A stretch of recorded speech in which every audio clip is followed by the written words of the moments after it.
Hey y'all, it's Tirza. Happy New Year. So let's get started. I look a crazy mess because I still have on last night's makeup. I brought in the New Year at a church in Southwest Philadelphia. We did not get home until 2:45, and then I got up in the morning and went to meet a couple of friends who were in the Mummers and wind up walking all the way down to 2nd Street, which is not entirely close to my home, but doesn't take too long to get there. So didn't get home until about 1:30 and only just finished eating something because I hadn't eaten or drinking anything all day. So anyway, let's get started. Highest recorded weight was 330 pounds. I had a vertical sleeve gastrectomy January 17th, 2012, in which I weighed 294 pounds. I got as low as 165 November of 2012, and I have been a yo-yoer and never maintained a thing this whole entire time, and we are coming on 7 years since I've had my surgery. So figured even though it is New Year's, I would come in and make a video, which may not be quick. I can't promise that today. I'm going to try to include some photos at the end because I'm not a good editor. I am surprised I even know how to hit record on my phone and upload on YouTube. So that being said, I will put some Christmas Eve and New Year's Eve pictures at the end. So the last time I came to you guys was December 18th, and I weighed 198.4 pounds. I made the conscious decision, as you may all know, to allow myself to do whatever I wanted on Christmas Eve, and that is exactly what I did. So for last week, I am a daily wearer. However, I only record officially once a week, which is Tuesday. But I did that last week on Monday because I did not want to mess up my FitnessPal or my Samsung tracker with a gain for the week, which I knew was inevitable after what I was going to eat on Christmas Eve. So I put in Monday as my weight for last week, and that was 196.4, which was a 2-pound loss for the week. Of course, come Christmas morning, I weighed 199.6, so I was up 3.2 pounds for one day. I'm sure a lot of that was water retention because you can't really gain 3.2 pounds in one day. That's something that I am learning. One moment. Sorry, had to pause there for a second. So then I went very strict for the rest of the week. Not on Christmas Day. I had my big breakfast. I did not eat like the hash browns or any of those things or toast or anything like that. I stuck to the eggs, the bacon, the sausage, cheese. Because Christmas Eve, man, woo, I went nuts. But I did actually stay away from the bread and the pasta, which was shocking to me. And I'm kind of glad I did because I've learned that those are trigger foods for me. I will get back to Christmas Eve in a second, so let me continue with the weight. I'm so sorry. So I stayed very strict keto. Then the rest of the week I was eating like avocado, sardines, cheese with bacon, some olives.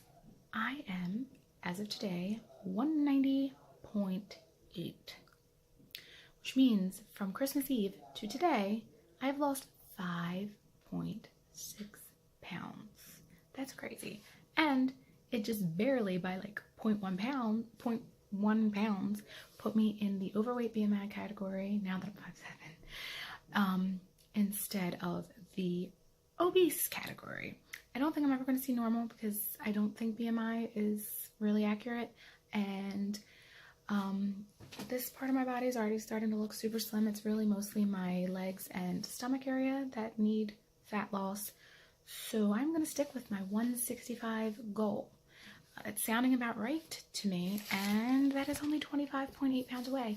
You all know I had that mini goal of 194. That was my last mini goal before my ultimate goal, and that just came and went, so that's gone.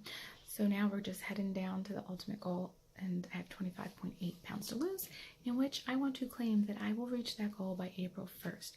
That is my goal for my goal, April Fool's Day. And then I plan to have my next cheat day on April 7th, which is my birthday. So back to Christmas Eve. I learned a lot by eating whatever I wanted. First of all, felt like SHIT.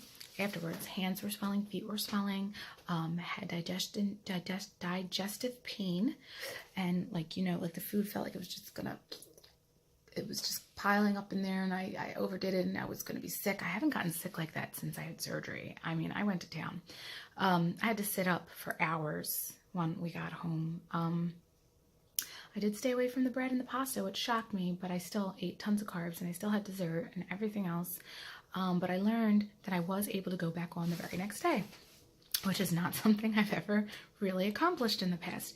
And I think what I'm learning is bread, rice, pasta, potatoes are trigger foods for me.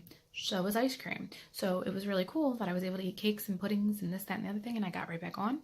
But I was so full from the food that I didn't really overdo it on the dessert. Overdo it for a normal person, but not for me. Like, I can eat a whole cake all by myself, but I just had slivers or like a little tiny piece of everything. And some of the things I didn't finish, I gave it to my husband or my kids to finish off for me. So I'm going to say I probably had like 4,000 calories that day. I'm not sure. I ate a lot.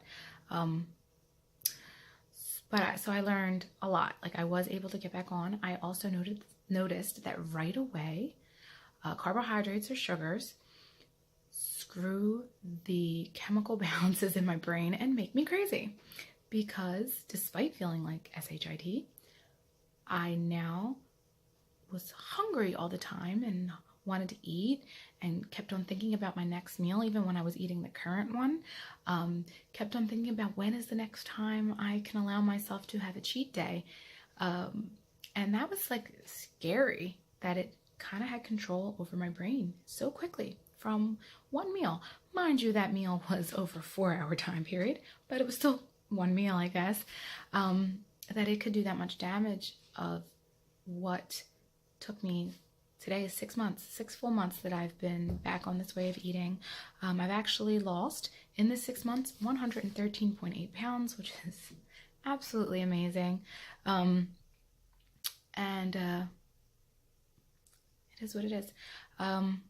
So I do think, though, there was something, carb cycling or whatever it is, there was something about introducing that crap back into my life for that one day that did something to jumpstart the weight loss. Because, I mean, 5.6 pounds in 8 days when I had a day that was bad.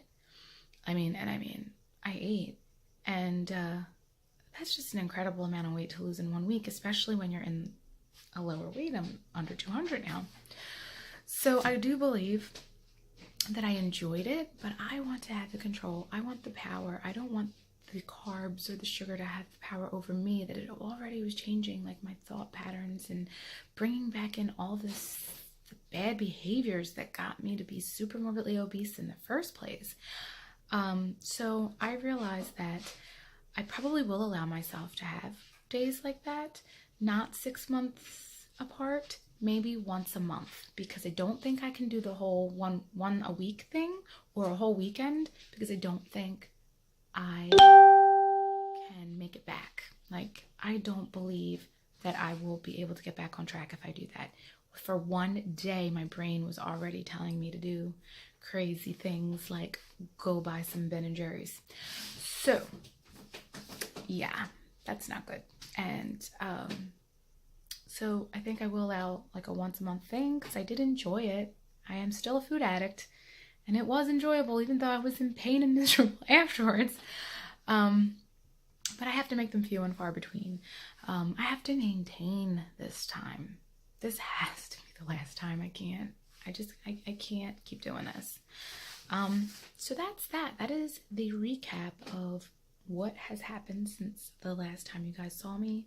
Don't know if my weight will go up a little next week or maintain or just go down a tiny bit. First of all, bouncing back from a large loss like that. Also, I got weighed much later today, like around 1:30, 1:45, whenever it is. I finally crawled back in the front door, and I think I might be a little, at the time I got weighed, be a little dehydrated because I hadn't eaten or I had anything to drink at that point. But early before I left, but I still had sort of clothes on, I was 192, so that's still freaking amazing. So we shall see. See what happens next week. I'm gonna let you guys go because this is getting super duper long and I don't know if I'm even making sense, and I want to see if I can add some pictures at the end. So all of you have a lovely, safe new year, and may 2019 be amazing for everyone. Bye.